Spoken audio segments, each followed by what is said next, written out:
मंचासीन अपने महानगर के संचालक श्री श्याम जी आज के कार्यक्रम की अध्यक्षता कर रहे प्रणा जी और आज अजीत जी के जन्मदिन पर आयोजित इस गोष्ठी में जिनका हमें मार्गदर्शन मिलना है ऐसे श्री प्रभात जी, सभागार में उपस्थित उस महामनीषी के साथ में काम किए हुए अधिकांश ऐसे ही लोग हैं जिन्होंने उन्हें बहुत निकट से देखा, उनके परिवार के बंधु और बहनों, माननीय अधीश जी से संपर्क आना ये एक सौभाग्य की बात है। और जब एक बहुत अच्छी सी बात कि मैं उनके दुबलेपन को इस प्रकार से कहता था कि आपके लेकर में आपकी टांगें कुएं में रस्सी जैसी हैं, और बहुत अच्छा, क्योंकि मुझे लगता है कि उनके उसमें कर्तव्य निष्ठा और विनोद दोनों का जिस प्रकार का सम्मिश्रण था,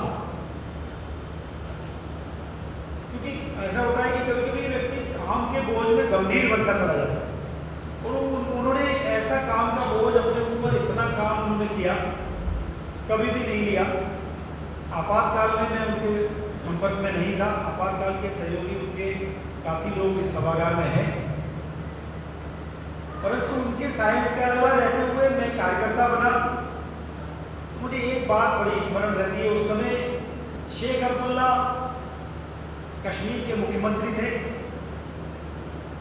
कश्मीर में उन्होंने सत्याग्रह प्रकाश और गीता पर रोक लगाई, तो एक हम लोगों ने मिलकर वर्तमान में जो अपने सहसर कार्यवाह है कृष्ण गोपाल जी के छात्रावास में उस कमरे में गाइस हॉस्टल में एक पोस्टर उन लोगों ने डिजाइन किया, 4-5 लोग थे, उसी में काली स्याही में छपा और रात्रि में उस पोस्टर को लगाना शुरू किया। उस पोस्टर की अपनी पंक्ति थी, ऐसे देशद्रोही शेख अब्दुल्ला को फांसी दी। तो अब पुलिस ने रोक लिया, मैंने एकदम से मैंने कहा कि उसको बताया, मैं कहा देखो शेख अब्दुल्ला ने रोक लगा दी है गीता पर। अब पुलिस वाले का जैसा मन था, जैसा हिंदुत्व था उसके अंदर, वो भी एकदम से क्रोध में आ गया। मैंने सारे को मार दो। उसने कहा कि मैं तुम्हारी गाड़ी पे लगा दूं, लगा दो। उसने कहा लगा दो, मैंने उसकी गाड़ी पे ही लगा दिया। वो पोस्टर इतना प्रभावी था कि अभी तक मैंने इतना ऐसा ज्वलनशील पोस्टर अभी तक नहीं लगा होगा शहर में, कि जिसे गिने चुने हमने 500-200 पीस पोस्टर लगाए होंगे एमजी रोड पर, कि उन पर पानी डालकर अगले दिन उसको उखाड़ा जाए। तो इतना प्रभावशाली पोस्टर जो माननीय अधीश जी के ही मन मस्तिष्क में था। प्रत्येक क्षेत्र में जैसा अभी पदम जी ने उनके व्यक्तित्व के बारे में, काम के बारे में काफ़ी विस्तार से बताया है, और हम सभी लोग यहाँ माननीय प्रभात जी का उद्बोधन सुनने के लिए एकत्रित हुए हैं। उनके परिवार की और उनके बड़े परिवार की, संघ की अपूरणीय क्षति उनके जाने से हुई, परंतु उन्होंने अंतिम क्षण तक बिल्कुल मृत्यु से 1-2 दिन पूर्व भी काफी लोग उनसे मिलने जुलने जाते आते रहते थे। उस समय मन में तमाम सारी चीजों को लेकर मलाल भी रहता था, चिकित्सा को लेकर, परंतु क्योंकि हम अपने समाज जीवन में इस चीज को देखते रहते हैं कि जो होना होता है वो हो जाता है। मुझे हमेशा चिंता उनके ब्लड प्रेशर को लेकर रहती थी, मैं चिकित्सक भी हूँ।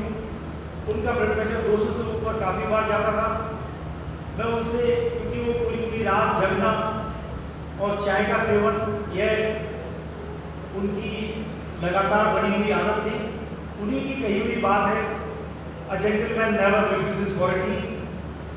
तो मुझे हमेशा चिंता उनके ब्लड प्रेशर की रहती थी, उसी के बारे में ज़्यादातर पूछताछ करता था। परंतु जिस प्रकार की बीमारी उनको हुई और जिस प्रकार से उस बीमारी को भी उन्होंने उससे सामना किया, उससे आमना सामना किया, यह भी उनके व्यक्तित्व का एक बहुत बड़ा गुण था। उनके जन्म दिवस पर हम सभी ने मिलकर यह कार्यक्रम आयोजित किया है। उनको स्मरण करना, काम के प्रवाह को बनाए रखना है। उनके अंदर जो क्षमताएं थी वो अद्भुत थी। देखने में उस समय, क्योंकि अब तो कम्युनिस्ट कार्यकर्ता ज़्यादा दिखाई नहीं देते, लेकिन जब वो कार्य करते थे तब SFI वगैरह के भी लोग अपने समाज जीवन में यहाँ दिखाई करते देते थे। तो हम कभी कभी कहते थे कि आपका व्यक्तित्व तो काफ़ी कुछ SFI के कार्यकर्ताओं जैसा है, जिस तरीके से वो रहते थे और उसी तरीके से उन्होंने जीवन को जिया। आज उनको स्मरण करके अपने अंदर भी कभी कभी जो कार्य का विस्मरण होता है उसको हम याद करें, यही इस दिवस पर मेरा निवेदन है।